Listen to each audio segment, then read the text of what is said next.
우주의 나이가 138억 년입니다.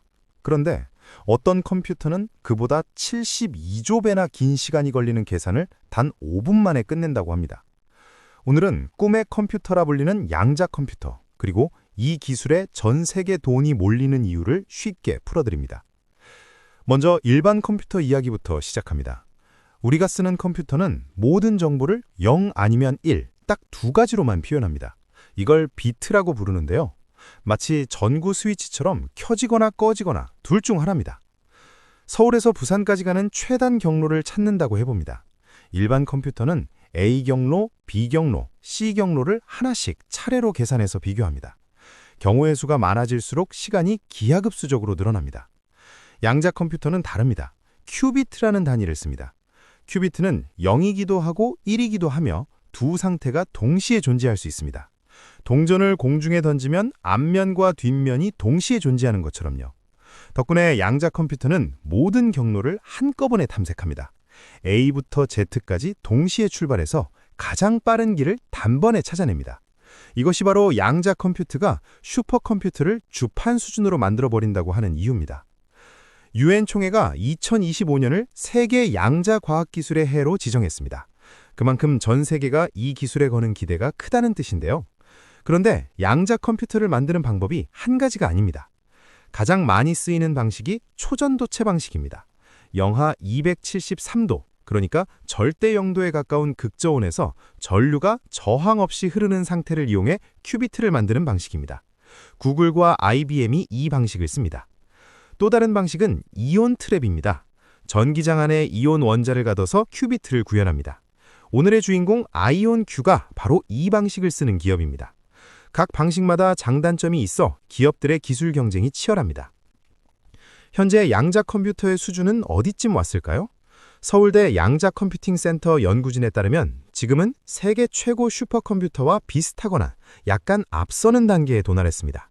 아직 완전한 상용화는 멀었지만 격차는 빠르게 줄고 있습니다.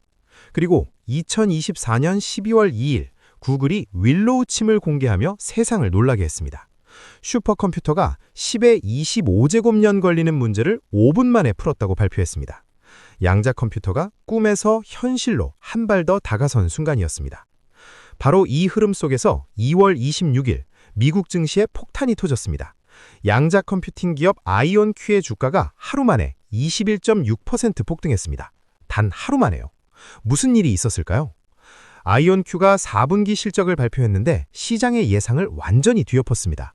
매출이 6,189억 달러, 우리 돈으로 약 870억 원. 시장이 예상했던 4,038만 달러보다 무려 53%나 더 많은 수치입니다. 매출 성장률은 전년 대비 429%입니다. 그러니까 1년 전과 비교해 매출이 4배 이상 뛰었습니다. 주당 손실도 예상보다 적었습니다. 숫자 하나하나가 시장의 기대를 상회했습니다. 미래 전망도 강렬했습니다.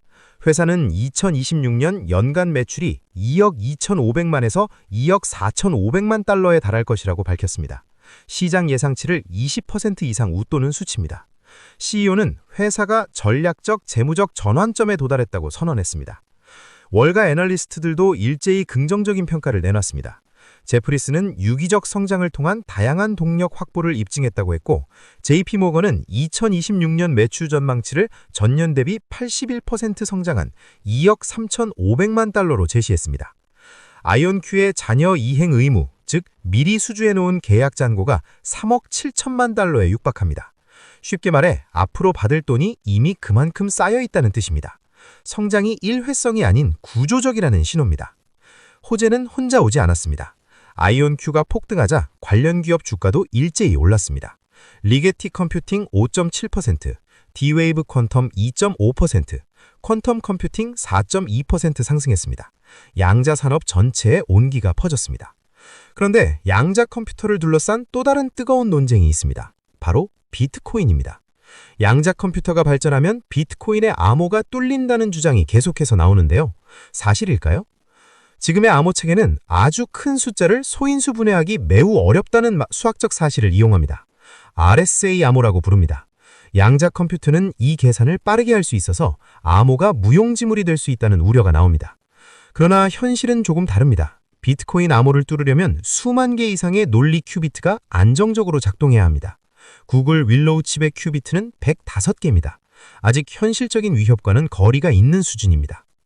비트코인 구조 자체도 방어막 역할을 합니다. 비트코인은 공개 키를 최대한 짧게, 늦게 노출도록 설계됐습니다. 자산을 실제로 쓰는 순간에만 공개 키가 드러나는 구조라 공격하는 창문이 매우 좁습니다. 다만 취약점이 없는 건 아닙니다.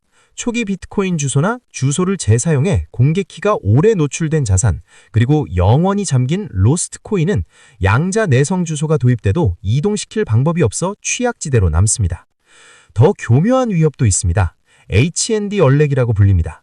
지금 당장 해독 못해도 암호화된 통신을 대규모로 저장해 두었다가 훗날 양자 컴퓨터로 한꺼번에 복호화하는 방식입니다. 데이터는 오늘 훔칠 수 있습니다. 결론적으로 양자 컴퓨터가 비트코인 전체를 한순간에 무너뜨리는 시나리오는 현실성이 낮습니다. 비트코인 진영도 대응하고 있습니다. 양자 내성 암호 기술 도입 논의가 진행 중이며 이는 양자 컴퓨터 개발 속도보다 빠르게 실행될 수 있습니다. 이제 큰 그림으로 넘어갑니다. 이 기술을 가장 주목하는 곳은 어디일까요? 바로 엔비디아입니다. AI 반도체 최강자인 엔비디아가 양자 컴퓨터에 적극적으로 뛰어들고 있습니다. 엔비디아는 GPU와 양자 칩을 결합한 하이브리드 연산 인프라를 구축하고 있습니다. 이름은 가속 양자 연구센터 NBAQC입니다. 양자 컴퓨터의 정확도 한계를 AI로 보완하고 AI의 연산 한계를 양자로 확장하는 전략입니다. 엔비디아는 AI와 양자를 별개로 취급하지 말고 통합해야 한다고 주장합니다. 그러면서 미국 국가 양자 이니셔티브 재승인 법안도 적극 지지하고 있습니다. 텍 기술 패권 경쟁의 새 전선이 열린 셈입니다. 한국도 움직이고 있습니다. 과학기술부 정부통신부는 2025년 1월 제1차 광텀 과학기술 종합계획을 발표했습니다. 2030년까지 퀀텀 AI 기반 산업 활용 사례 100개 이상을 발굴하고 엔비디아, IBM, 아이온큐와 함께 퀀텀 알고리즘 센터를 설립할 계획입니다. 2024년 11월 11일 연세대 송도 캠퍼스에 국내 첫 양자 컴퓨터가 도입됐습니다. 독일, 일본, 이 이후 세계 5번째 도입입니다. 출발은 늦었지만 방향은 맞습니다. 양자 시대의 무게추를 잡기 위한 경쟁이 시작됐습니다. 양자 컴퓨터의 활용 분야는 무궁무진합니다. 금융에서는 투자 포트폴리오 최적화와 리스크 관리, 제약에서는 신약 개발과 유전자 분석, 물류에서는 최적 경로 계산, AI에서는 막대한 연산 처리까지 가능해집니다. 물론 아직 한계도 뚜렷합니다. 큐비트는 깨지기 쉽고 극저온 냉각 장비 하나에 수십억 원이 들며 오류율도 높습니다. 하지만 아이온큐의 실적이 보여듯이 상업화의 물꼬는 이미 트였습니다. 양자 컴퓨터는 더 이상 먼 미래의 이야기가 아닙니다. 투자 시장이 먼저 반응했고 기술 기업들이 경쟁에 뛰어들었으며 각국 정부가 판을 깔고 있습니다. 넥스트 AI가 될 이 기술, 지금이 이해할 적기입니다.